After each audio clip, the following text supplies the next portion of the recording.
नमस्कार, myself Kamal Kishore Bhatt and welcome to Kamal education point. आप देख सकते हैं पाकिस्तान टुडे का आर्टिकल है जिसमें ये बताया जा रहा है कि पाकिस्तान की इच्छा है कि वो ब्रिक्स को ज्वाइन करे। अब आप जानते हैं कि भारत ब्रिक्स के फाउंडिंग मेंबर्स में से एक है, इसीलिए अगर पाकिस्तान चाहता है कि वो ब्रिक्स को ज्वाइन करे तो उसे भारत से अप्रूवल लेना पड़ेगा। और आप जानते हैं कि भारत कभी अप्रूवल देगा नहीं, इसलिए पाकिस्तान की ब्रिक्स को ज्वाइन करने की इच्छा केवल इच्छा ही रह गई है। ऐसा नहीं है कि पाकिस्तान की इच्छा अभी जागृत हुई है, इससे पहले भी पाकिस्तान ने बहुत सारे प्रयास किए हैं कि वो ब्रिक्स में एंट्री करे और पाकिस्तान के इन प्रयासों को चाइना ने हमेशा सपोर्ट किया है और चाइना ने भी प्रयास किया है कि पाकिस्तान को येन केन प्रकारेण ब्रिक्स में लाया जाए। और अगर ब्रिक्स का फुल फ्लेज मेंबर नहीं बनाया जा सकता है तो कम से कम जो ब्रिक्स की समिट हो रही हैं उनमें एज अ गेस्ट पाकिस्तान को इनवाइट किया जाए। लेकिन भारत ने हमेशा से चाइना के इन प्रस्तावों को ब्लॉक किया है और पाकिस्तान को पूरी तरह से ब्रिक्स से दूर रखा है। तो पाकिस्तान का ऐसा आखिर कौन सा लोभ है जो वो ब्रिक्स में शामिल होने के लिए इतना लालायित है, और भारत आखिर ऐसा क्यों चाहता है कि पाकिस्तान को पूरी तरह से ब्रिक्स से दूर रखा जाए? आपको विस्तार से बताऊंगा ब्रिक्स क्या है, कब इसकी स्थापना होती है और क्यों ब्रिक्स से अमेरिका बहुत डरता है। क्योंकि ये बताया जाता है कि ब्रिक्स जो है अमेरिका का जो डॉलर है इसके प्रभुत्व को आने वाले समय में खत्म कर देगा। सब कुछ मैं आपको विस्तार से बताऊंगा। लेकिन इस बार की जो ब्रिक्स की समिट है ना, वो पूरी दुनिया में चर्चा का विषय बनी है। क्यों बनी है? क्योंकि इस साल ब्रिक्स की समिट एक ऐसे कंट्री में हो रही है, साउथ अफ्रीका में हो रही है, और साउथ अफ्रीका में ब्रिक्स की समिट होने की वजह से ये पूरा का पूरा ब्रिक्स का सम्मेलन इस बार का चर्चा का विषय बना है। पहला जो चर्चा का विषय बना है क्योंकि आप जानते हैं कि 19 से भी ज़्यादा देशों ने ब्रिक्स में ज्वाइन करने के लिए अप्लाई किया हुआ है, तो एक तो इस वजह से चर्चा का विषय बना है। दूसरा, वही सबसे बड़ा कारण है, आप जानते हैं कि आज से 3-4 महीने पहले आपको एक खबर मिली होगी कि पुतिन के खिलाफ आईसीसी ने अरेस्ट वारंट निकाल दिया है और पुतिन को बच्चा चोर डिक्लेयर कर दिया। आईसीसी का मतलब होता है इंटरनेशनल क्रिमिनल कोर्ट। अब आप जानते हैं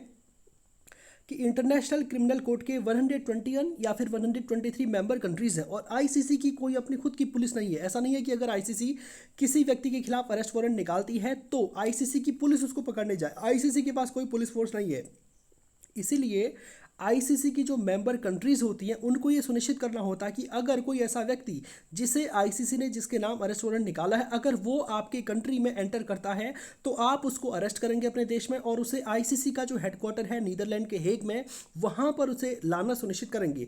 अब इत्तेफाक की बात यह हो गई है कि इस साल की ब्रिक्स की समिट साउथ अफ्रीका में होनी है और रशिया ब्रिक्स का एक पार्ट है। और ऑब्वियसली बात है कि साउथ अफ्रीका में जब ब्रिक्स के हेड ऑफ द स्टेट्स की बैठक होगी तो मोदी जी वहां पर जाएंगे, शी जिनपिंग वहां पर जाएंगे। इसके अलावा आप जानते हैं कि पुतिन भी वहां पर जाएंगे। अब पुतिन के नाम अरेस्ट वारंट निकला है और साउथ अफ्रीका आईसीसी का मेंबर है, तो क्या आईसीसी के वारंट की वजह से साउथ अफ्रीका, जब पुतिन साउथ अफ्रीका में जाएंगे ब्रिक्स की समिट को अटेंड करने के लिए, क्या साउथ अफ्रीका पुतिन को गिरफ्तार करेगा? बहुत ज़्यादा चर्चा का विषय बना और लगातार अमेरिका ने और वेस्टर्न वर्ल्ड ने प्रयास किए हैं कि साउथ अफ्रीका को दबाव में लिया जाए और पुतिन जब वहां पर जाए उन्हें अरेस्ट कर लिया जाए। हालांकि रशिया का साफ साफ कहना है कि अगर किसी भी देश ने ऐसी हिमाकत की हमको गिरफ्तार करने की तो पूरा हम अपनी नेवी का बेड़ा लेकर के आएंगे और उस देश पर अटैक कर देंगे। तो साउथ अफ्रीका काफ़ी नर्वस है कि हम करें क्या।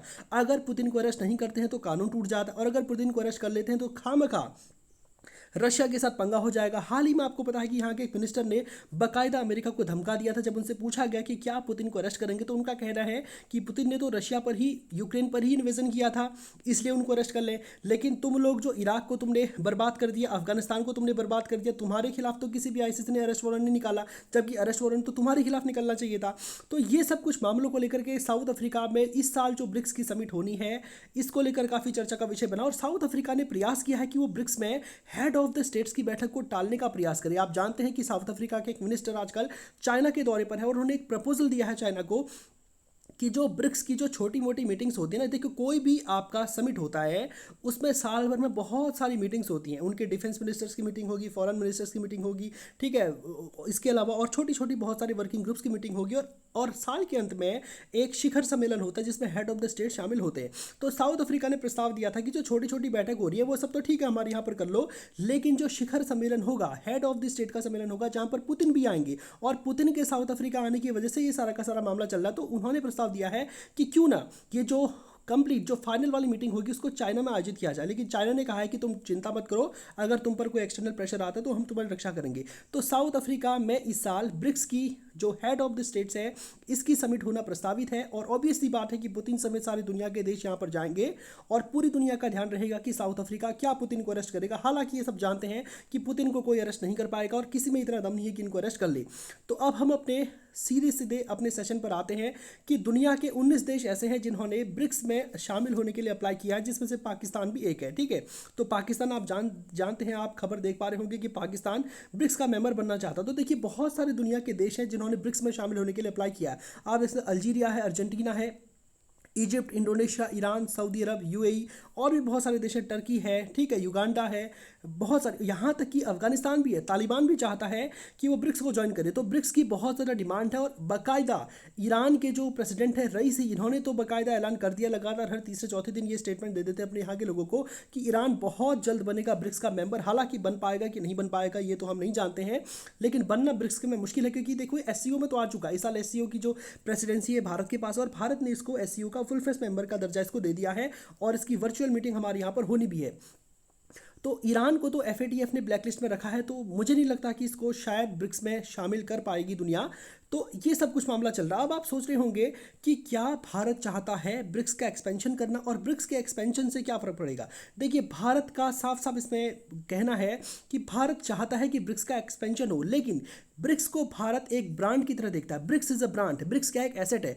तो ब्रिक्स जो एक ब्रांड है पूरी दुनिया में, इसमें कोई छोटू मोटू ऐसे फालतू की कंट्रीज को नहीं लाना चाहिए। ऑब्वियसली बात है, ब्रिक्स में केवल वही देश आने चाहिए जिससे ब्रिक्स का मान बढ़े, जिससे ब्रिक्स को फायदा हो, न कि उस कंट्री को फायदा हो। देखो अगर ब्रिक्स में पाकिस्तान को लाया जाता तो ऑब्वियसली बात है कि पाकिस्तान ब्रिक्स को क्या डोनेट कर पाएगा।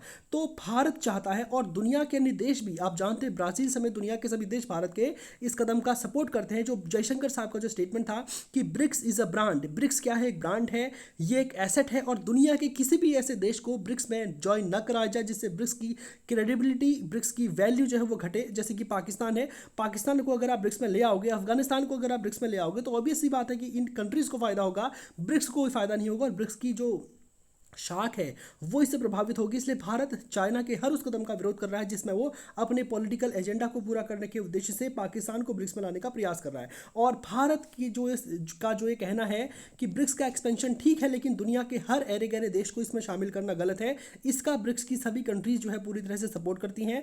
और आप सोच रहे होंगे कि आखिर ब्रिक्स में ऐसा क्या हो गया है जो दुनिया के सारे देश ब्रिक्स को ज्वाइन करना चाहते हैं। देखिए इससे पहले आपको पता होगा कि भारत ने, और जो 2009 में आप जानते हैं कि देखिए ब्रिक्स का गठन, आप जानते हैं कि 2001 में सबसे पहले इसकी संकल्पना आती है कि ब्रिक्स जैसा एक गठबंधन बनाया जाए। ठीक है, 2001 में पहली बार संकल्पना आती है और 2009 में ऑफिशियली ब्रिक्स का गठन हो जाता है। उस समय इसका नाम ब्रिक था। ठीक है, BRIC।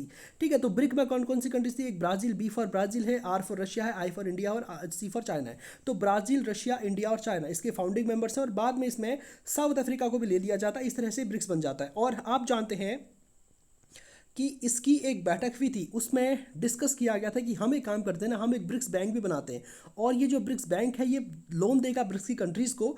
और 2014 में जो ब्रिक्स की समिट आयोजित हुई थी ब्राज़ील में, इसमें एक ब्रिक्स बैंक की भी स्थापना कर दी गई थी। और इस ब्रिक्स बैंक का मुख्यालय आप जानते हैं चाइना के शंघाई में रखा हुआ है। और ये ब्रिक्स बैंक दुनिया के देशों को नहीं, ब्रिक्स की जो कंट्रीज़ हैं जिनको इसकी आवश्यकता होगी उसको लोन प्रोवाइड करेगा। और पाकिस्तान इस ग्रुप में इसी वजह से आना चाहता है, क्योंकि आप जानते हैं पाकिस्तान पूरी दुनिया में कटोरा लेकर घूम रहा है। आप जानते हैं कि पाकिस्तान इससे पहले IMF में भी गया था। 2019 में उसका पैक्ट हो चुका है कि $6 बिलियन डॉलर का एक लोन, एक बेल आउट पैकेज जो है वहाँ से मिल जाए, लेकिन मिल नहीं पा रहा है। हालांकि बेल आउट पैकेज सैंक्शन हो गया है, लेकिन वहाँ पर IMF ने इतनी सारी शर्तें रख दी हैं कि पाकिस्तान परेशान हो गया है कि अगर इन शर्तों को माने तो प्रॉब्लम हो जाएगी, और अगर लोन न मिले तो भी प्रॉब्लम हो जाएगी। तो पाकिस्तान के लिए, अगर पाकिस्तान ब्रिक्स में आता है तो जो ब्रिक्स बैंक है यहाँ से पाकिस्तान को आसानी से लोन मिल जाएगा, और यही प्रयास है पाकिस्तान का कि वो ब्रिक्स में आए। अब पाकिस्तान का लोभ लालच तो ठीक है, दुनिया के और देश को ब्रिक्स में आना चाहते हैं। देखिए दुनिया के और देश ब्रिक्स में इसलिए आना चाहते हैं क्योंकि हम जानते हैं कि जो इंटरनेशनल ट्रेड होता है वो डॉलर में होता है, या फिर IMF की बास्केट में जो करेंसी होती है SDR होता है IMF का, उसके माध्यम से होता है। और आप जानते हैं कि पुतिन ने हाल ही में एक ऐलान किया था कि हम क्या करने वाले हैं, ब्रिक्स की एक नई करेंसी लाने वाले। ठीक है, जैसे आप जानते हैं कि आजकल जो इंटरनेशनल ट्रेड होता है वो डॉलर्स में होता है, तो किसी भी दुनिया के देश को अगर किसी दुनिया के दूसरे देश के साथ व्यापार करना है तो उसके पास उसके फॉरेक्स में डॉलर्स होने चाहिए। और पूरी दुनिया के लिए परेशानी का सबब बन गया है कि हम अपने फॉरेक्स में डॉलर को ज़्यादा से ज़्यादा मात्रा में बढ़ाएं, क्योंकि अगर दुनिया से आपको कुछ खरीदना है तो आपकी लोकल करेंसी में कुछ नहीं खरीदेगा। जैसे पाकिस्तान का रुपी है वो टूट जाता है बार बार में, तो अगर पाकिस्तान को सऊदी अरब से तेल खरीदना है तो ऐसा नहीं कि वो अपनी खुद की करेंसी पकड़ा दे, या तो उसको गोल्ड में खरीदेगा या फिर एसडीआर में खरीदेगा या फिर डॉलर में खरीदेगा। और पाकिस्तान का जो फॉरेक्स है वो केवल 4 बिलियन यूएस डॉलर बच गया है और ये बहुत बड़ी परेशानी का सबब बन गया। इसलिए दुनिया के बहुत सारे देश चाहते हैं कि चूंकि ब्रिक्स अपनी खुद की करेंसी लाने वाला है, इसलिए इस क्षेत्र में ब्रिक्स की करेंसी से व्यापार किया जाए।